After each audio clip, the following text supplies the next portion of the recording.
What about if this sets a precedent for China to be like, you know what, we're going to take Taiwan now? Watching Venezuelan people speak up about their own country and seeing their voices getting ignored, laughed at, dismissed, hit very differently for me. Now let's talk about the sudden global concern for Venezuelan oil. In recent days, we've been seeing the entire world suddenly super worried about Venezuelan oil, using it as an excuse to erase Venezuelan voices. What's interesting is that we had never seen this kind of concern coming from anyone when China, Russia, or Iran were extracting our oil. They think that they understand our lives better than we do. From their comfortable positions, they explain Venezuela to us like we are incapable of understanding what we actually lived through. You would only need to walk down any Venezuelan street to see it. No one cares if this is for the oil or not. No one cares if the Congress approved it or not. No one cares. We don't care. If you've survived an authoritarian regime like me, and you live in the West, there is a moment that you just recognize immediately. You hear people talk about your country, maybe a pundit, maybe someone who has multiple degrees in political science for that matter, but what they're saying just does not match your lived experience. My name is Lu. I was born and raised in authoritarian China. Today we're going to talk about Venezuela, also another communist country just like China, from the perspective of the people who actually lived it. Effectively, they had an enormous cash cow here that they were partnered in Venezuela, and overnight the suits were kicked out on a plane. And by the way, not just the oil companies. Many glass producing companies, many food companies, many tires. Michelin was there. So Goodyear, like so many American companies were there. And they just sent them. They told the American executives they who were just there to took go over home their and property. took over the They took over their business. property and then they didn't pay them. But they didn't just do that to the American companies. They did that to it the was Venezuelans. everyone. Of course. They did that to everyone. Well, Yes. not the Chinese and the Russians and the Iranians. Of course, not the Chinese, not the Russians, and not Iranians. Came in. They made a little. Oh yeah, exception. they came in. Interesting. Oh yeah, Okay. the Chinese and the Iranian and the Russian state-owned oil companies are extracting oil in Venezuela right now for free. For free? Of course. They don't pay anything. They just take the oil for free. One of the reasons that most American people criticize their own government is because they question the administration's motive. If you think the US only did this because of the oil, okay, fair. Please hold these authoritarian regimes to the same standard. These dictators, they work with each other to steal from their people in a way that most people in the West can never imagine. When they say they will take the oil, they truly meant it. They do not mean trade. They do not even mean an unfair deal. They just take them from the people and they benefit from them. It's absolutely disgusting. How does that make any sense from a business perspective for the country? Well, that's because they're not thinking about the country.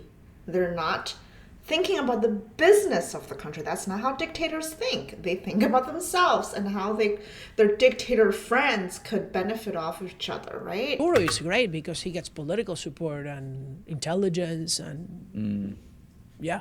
So he's just it's all right. So they're doing it for free in that the people of Venezuela don't get any money because the oil's being taken. They don't pay taxes. But Maduro's getting a lot of benefits for his power structure. Of course. Yeah. What the Cubans get for the free oil or give to Maduro is that they control the entire intelligence apparatus. They tap the communications. They keep the Venezuelan military in check.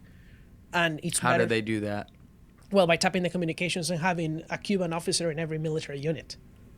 A foreign Cuban officer in every Venezuelan military unit. It's just to keep people, to make sure they're not betraying anyone. What about if this sets a precedent for China to be like, you know what, we're going to take Taiwan now?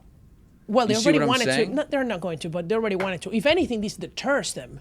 It deters them. Of course. This is like President Trump was able to literally take the leader of the Maduro regime in the middle of the night. I just think it's fascinating. Daniel, the expert, the interviewee here, he was born and raised in Venezuela. So he understands the regime. He understands what it means to live under an authoritarian regime. And this interviewer apparently, I mean, I can't say it for certainty, but it doesn't look like he lived in an authoritarian regime growing up. So he's trying to project his own way of thinking. He's thinking, oh, how does that make sense for the business country? How does that deter China? Because he doesn't know. I also lived under an authoritarian regime. I understand that Xi Jinping only understands one thing and one thing only, and that is force. I've said it repeatedly in the past. Xi Jinping is not going to feel bad about Hong Kong. He's not going to wake up one and all of a sudden realize he did a bad thing, or that, I shouldn't break my promise on democracy. That's not how he's going to think. He only understands force. It's just how it is. You cannot change him through peaceful talks. He will always stay the same. The only reason that he will not invade Taiwan is he truly thinks that he cannot win. He doesn't need an excuse to invade Taiwan. I mean, in a way he does, but that is not going to be the defining factor in his decision making. I just like how, I don't know, it's like how naive people are when it comes to the mind of a dictator. Can't do that in China. He can do it in China, but he can do it in different countries that support China. He could do it to Kim Jong-un with all of this. So I see. And there's I see a lot that of tiny tie planes too. It's not really just boats. A lot of it is in planes. But the point is that the United States showed what it can do. And that's a blow to China, because who was getting Venezuela's oil? China and Russia That's and true. Iran. That's This was a blow on them. This shows don't mess with Trump, because look what he's willing to do. He's willing to literally blockade the entire country.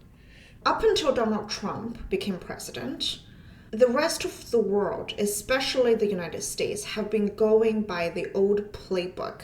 And unfortunately, it hasn't been effective. It hasn't been able to deter the rise of authoritarianism in China. China is even less free now. I don't think the old way works. I don't think anybody thinks the old way works. Just because you think they should play by the rules, they should behave the way you behave, does not mean that they will going to do that. It almost feels like you want to talk some sense into them, but they just won't listen. Yeah, the element of surprise is probably the only card we all have left here. That was good. And on the whole thing about the oil, look, the only countries that were getting Venezuela oil for free were Cuba, Russia, China, and Iran. Right, bad places. Now Venezuela is, hopefully, if Venezuela becomes a free country now, let's see what happens, will become much richer because oil companies will actually invest, create jobs, pay taxes. It's amazing. That's what we want. I think it very well could be. And I'm not. And that benefits America and benefits Venezuela. I'm not being combative about it. Now that is a true win-win strategy. Instead of dictators taking national resources for free from each other, I agree with him. What really works best for the people in Venezuela is a fair trade deal, right? I think that would be great. A lot of people, especially online, are suddenly very worried about Venezuelan oil and it being stolen from us by the US government. Let me tell you something that might shock you. If this happened, it would be the best possible scenario for Venezuela and for Venezuelans. The US started the oil industry in Venezuela back in the 1990s. Who do you think actually put the money, the machinery, the infrastructure to extract the oil? The US did.